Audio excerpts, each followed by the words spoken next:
चलिए, इस टाइम पे हम लोग अभी सीपीओ के जो पेपर्स हुए हैं उसके मैंने अभी पिछले वीडियो में 5 वन वर्ड्स डिस्कस किए हैं। अब लेकिन मैं 5 एरर डिस्कस करने जा रहा हूँ जो चांसेस ये हैं कि सीएचएसएल में आपके रिपीट हो जाएंगे। ठीक है, तो ये पहला क्वेश्चन आया है सीपीओ 2020 का शिफ्ट 1 का। When he goes on a business trip he is usually taking his wife.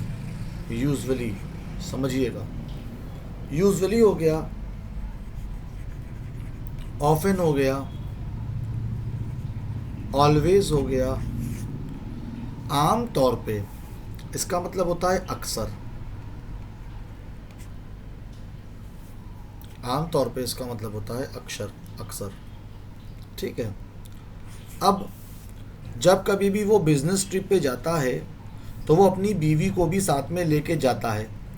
तो जो सेंटेंस निकल रहा है वो डेली की बात हो रही है, डेली की, कि वो डेली जाता है तो डेली अपनी बीवी को भी साथ में लेके जाता है। तो he is usually taking his wife, तो ये रॉन्ग हो जाएगा। यहाँ पर हो जाएगा आपका ही यूजुअली टेक्स हिज वाइफ। ठीक है ना, ही यूजुअली टेक्स हिज वाइफ। ठीक है ना, तो इसमें आपका हो जाएगा ही यूजुअली टेक्स हिज वाइफ। चलिए, दूसरे क्वेश्चन को हम लोग लेके चलते हैं आगे। Rice of a best quality is available in the near by super market at 80 rupees पर किलो।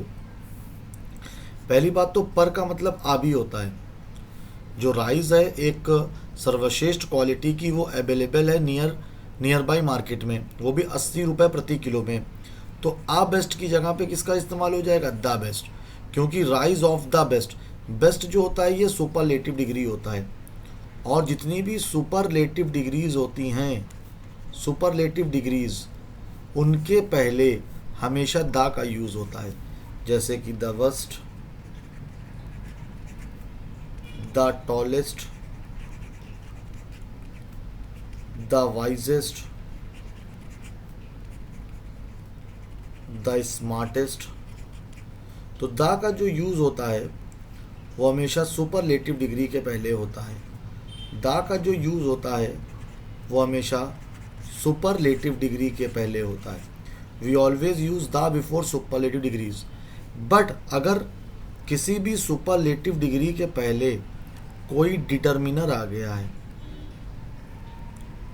अब आप लोग सोचेंगे डिटर्मिनर क्या होता है, जैसे कि दिस, दैट, दीज, दोज, साथ ही साथ his, her, our, your, their, my, possessive आ गए तो आर्टिकल का यूज़ नहीं होता। जैसे कि माई बेस्ट फ्रेंड आप लोग बोलते हैं ना, तो अब यहाँ पे माई द बेस्ट फ्रेंड ना कर देना, क्योंकि अगर किसी भी सुपरलेटिव डिग्री के पहले my, our, their, his, that, these, those आ जाए तो कभी भी आर्टिकल का यूज़ नहीं करते हैं। इसीलिए यहाँ पे गलती हो जाएगी आपकी ए वाले में।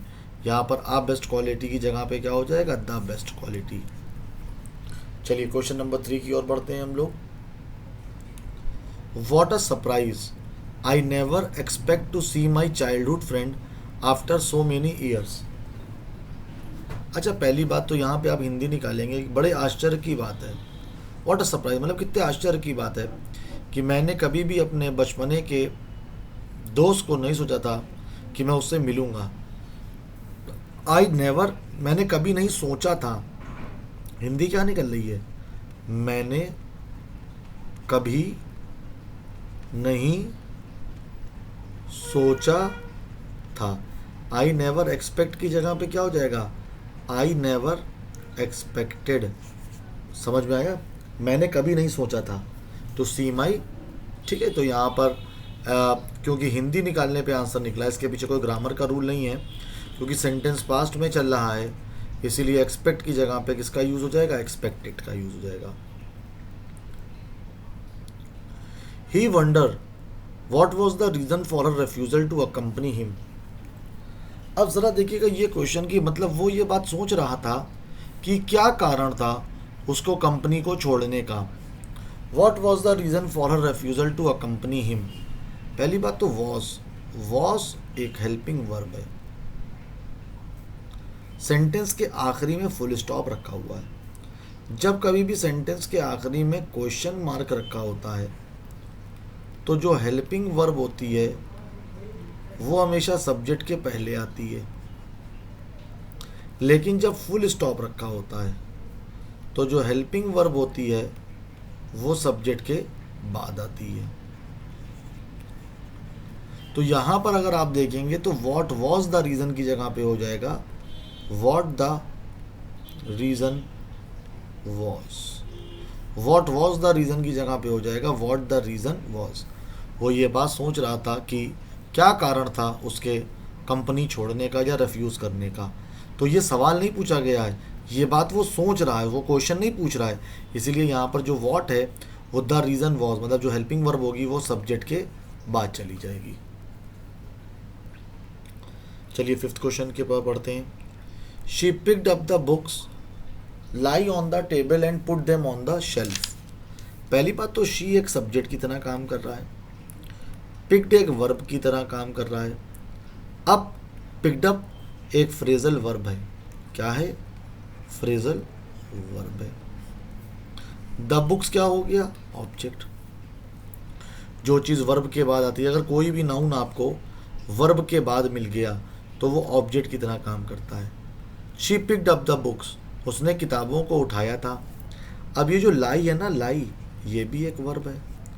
अब ये वर्ब किसके लिए आ रहा है? क्योंकि ये जो वर्ब आ रहा है ये तो सब्जेक्ट के लिए आ रहा है, और जो ये वाला वर्ब है ये किसके लिए आ रहा है? बुक्स के लिए आ रहा है।